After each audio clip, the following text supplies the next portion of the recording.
Skulduggery Pleasant, Book 1, Chapter 16. What's in a Name? Stephanie soaked her elbow in the sink. She had broken off a piece of the rock and Tanithlo had given her and dissolved it in the water, filling the sink with bubbles and the library's restroom with a pungent odor. Whatever the rock was, it was doing its job. The bruises on her arms were receding. She dried herself with a spotless white towel, let the water gurgle into the drain, and allowed herself to sag against the wall. Her body may have been tired, but her mind was alert and racing, surged with anger. She was still furious at herself for being unable to disobey China's instruction. How could China have done that to her, to Skulduggery, after he had trusted her? No, she reminded herself, he hadn't trusted her. That had been her mistake, not his. And because she went to China before the elders, or even Ghastly, now it could be too late to do anything. It was all her fault. What had Tanithlo called Stephanie? A warrior? That was laughable. No matter what Tanith thought she had seen in her, she was wrong. There was nothing warrior-like about her. She ran straight into trouble without thinking, without one moment of hesitation. Not because she was brave or heroic, but because she was stupid. Because she didn't want to be left out. Because she didn't want to wait. She didn't have a plan, and she didn't have a tactic. All she had was a penchant for raising Cain. It came to her then. Her eyes widened, and she stood up straight, new strength coursing her through her wet limbs. And just like that, China's command over her was broken. She needed Ghastly. She didn't really know where he lived, so she needed his address, and there was only one way she could think of to get it. She left the restroom, passing the window, realizing it was morning already. She crossed the hall to China's apartment and knocked. No answer. She knocked again. China wasn't in. Stephanie looked at the door. Nothing special about it. She hadn't noticed anything unusual on the other side either. No chains or bolts or extra locks. There could be a locking spell placed on it, and if there was, then she'd be wasting her time. But she didn't think there was. Skulduggery had said a locking spell needed to be dismantled every time a door was opened and then cast again. She doubted China would have the patience to do that on a daily basis. Stephanie took a step back. An ordinary door. An ordinary, flimsy door. It was possible. She knew it was possible. She was tall and strong. This door was all that stood between her and saving Skulduggery. She had strong legs. Her legs were muscled, like a swimmer's legs. They were strong. The door was weak. She could do it. She had to do it. She had to save her friend. Her boots slammed against the door. She kicked again and again and again. Her legs were strong. She couldn't fail. Desperation left her strength. The door was weak, and it burst open. She hurried in, moving right to where she had seen the address book. It wasn't there. It wasn't on the small table. Where was it? She looked around. China had moved it. Where? Why? She had known Stephanie would be looking for it. No, there was no way she could have predicted that. Then she moved it for some other reason. Some other ordinary average reason. She had put it away. She had put it back. Yes. She had put it back in its usual place. Where would she keep an address book? Stephanie went to the desk, opening the drawers and rifling through them. Papers, letters, no address book. She turned, eyes searing the room, aware that China could walk through the broken door at any time. She went to the shelves. No address book? Where? She moved to the bedroom. There it was on the nightstand. She snatched it up, found the bees. Her finger moved down the page. Bestoke Taylor's. She memorized the address, dropped the book onto the bed, and turned to go. Hello, dear. She walked in, and Stephanie stepped back wary. I saw your handiwork outside. What did my poor dwarf do to you? Did you break anything else while you were here? A vase? A teapot, perhaps? Just the door. Ah, well, I suppose I should be thankful for small mercies. Did you find what you were looking for, child? Stephanie tightened her fist. Don't call me that. The look in your eye is almost scary. Have you done anything to help Skulduggery, or are you too busy helping yourself? He inspires loyalty, doesn't he? She raised an eyebrow. You can't be around our Mr. Pleasant without liking him, without wanting to fight alongside him. You could have been there during the war, you know. You should have seen him then. I just can't understand how you betray him like this. For the first time since Stephanie had met her, China's eyes turned cold. I haven't betrayed him, child. I have failed him, but I haven't betrayed him. To betray is to act against. I just haven't acted at all. Whatever. Not interested in semantics? But of course not. You're a straightforward kind of girl, aren't you? I'm leaving now, Stephanie said as she headed for the door. Straightforward, but not too bright. Stephanie, would you be a dear and stop? Stephanie stopped. I admire your courage, child, I really do, but rallying a cavalier to go after Skulduggery is just too risky. Too much could go wrong. Now sit in the corner like a good little girl. Stephanie nodded and walked for the door. Stop! I said the corner. Stephanie reached the door and looked back. China was running. I don't understand. How are you able to do this? Stephanie, answer me! I'm not Stephanie. And if you want want to keep me here? Then you better be ready to kill me. I don't want to kill you, my dear, she said, and the hint of a child appeared. A smile appeared. So you finally chosen a name? Yeah, and I'm leaving right now. Maybe you stand some chance after all. Before you go, would you do me the honor of introducing yourself? Of course. My name is Valkyrie Kane. Ghastly opened the door, saw Stephanie, and nodded. I'm sorry if I upset you yesterday. I realize I have no right to tell you what you can and cannot do, but please believe me that I was acting your best. They have Skulduggery, Stephanie said, interrupting her. What? Serpine has him. Last night he came in with his paper men, and they attacked him and took him away with him. We need to tell the elders. Ghastly tried to smile to see if she'd return it, to see if she'd admit her joke, but she didn't smile back. You don't know if I should be involved in this, and that's fine.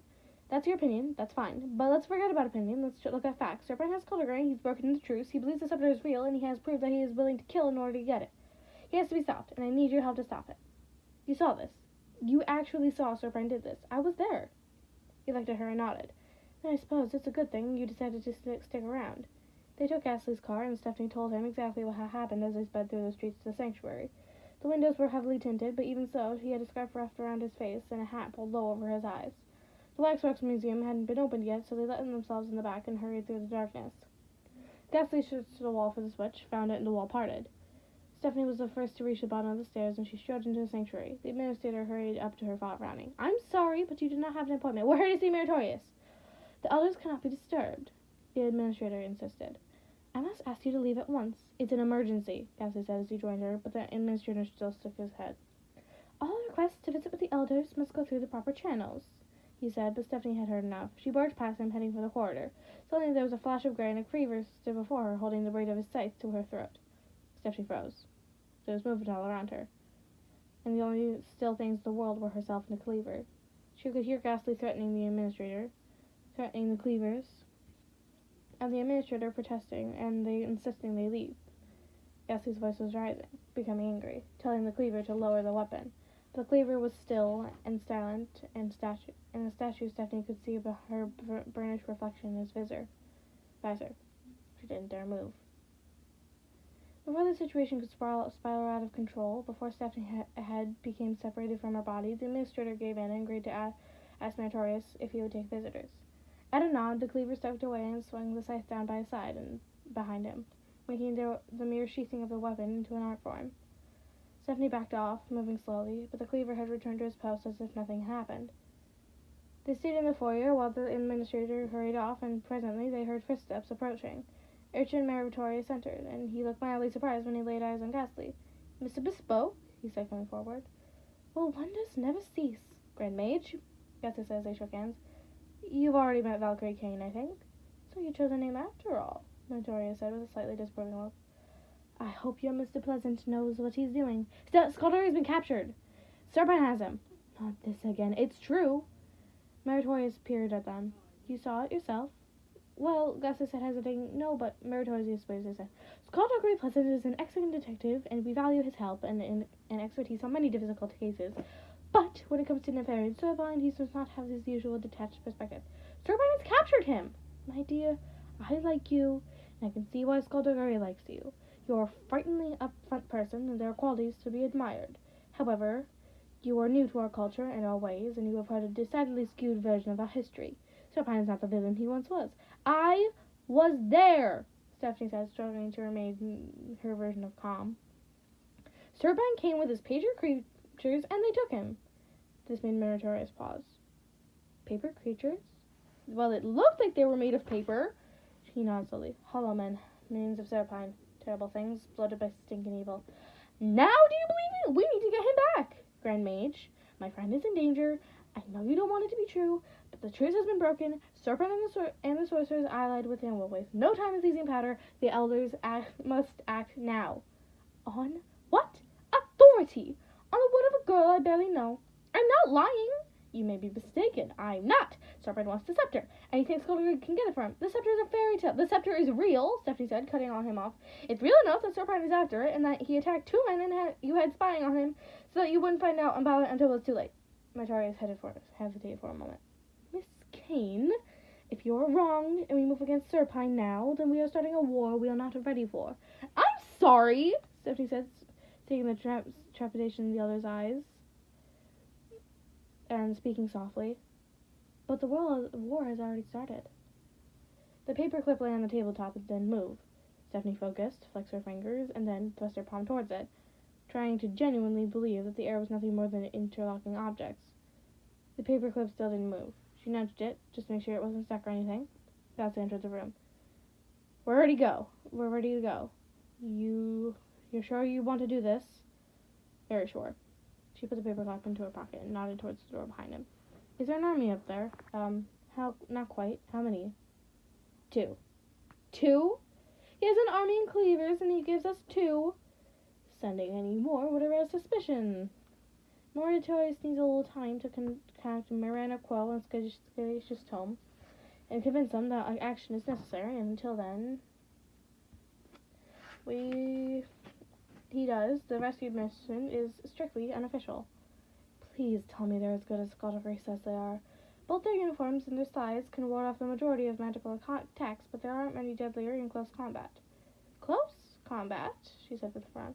What about throwing fireballs and stuff? Are they elementals or adepts? Gasly cleared his throat. Neither, actually. Magic corrupts certain people, and cleavers need to be seen as completely impartial, so they're not magic. At all. They have some magic, but it just adds to their combat abilities. They're quite strong and very fast. So, what are they gonna do? Run around Serpine until it gets dizzy and falls over? If all goes according to plan, Serpine won't even know we're there. And what are the chances of that happening? He looked at her, and for a moment he held his ground. Then he looked away. They're not great. Exactly. He looked up again. But Mr. Bliss has offered us his help. He's coming? Stephanie asked, unsure. She didn't like the idea of going anywhere with Mr. Bliss. Not him, but he's sending someone. 5 is a good number. We can sneak in, grab Skulduggery, sneak out. Simple. The door opened behind them, and Moritorius was there. I have arranged your transport, he said. They followed him up out of the sanctuary and exited the Waxworks Museum from the back, where there was a large van parked. As soon as Moritorius emerged into the sunlight, 2 cleavers walked forward. They took the sides from their sheaths before they climbed in. Stephanie hoped the van didn't go over in potholes, or she'd be skewered before they even reached Serpine's castle. Another person walked forward, a person she recognized from the library. Tanith Lowe, Moritorius said. This is Ghastly, the spoke, and Valkyrie Kane. We've met, Tanith said, giving Stephanie a polite nod. She carried a sword in a black scabbard, its less crated surface crisscrossed with nicks and marks. Mr. Bliss sent you? He did. He thought I could be of use. That's quite a recommendation. He just wants this business to be over with as soon as possible, Tanith said. I'm at your disposal for the duration. Then let's go. Tanith climbed to the van, and Ghastly got behind the wheel. Good luck, Moritorius said to Stephanie as they walked out as she was about to join them. Thank you. You'll need it.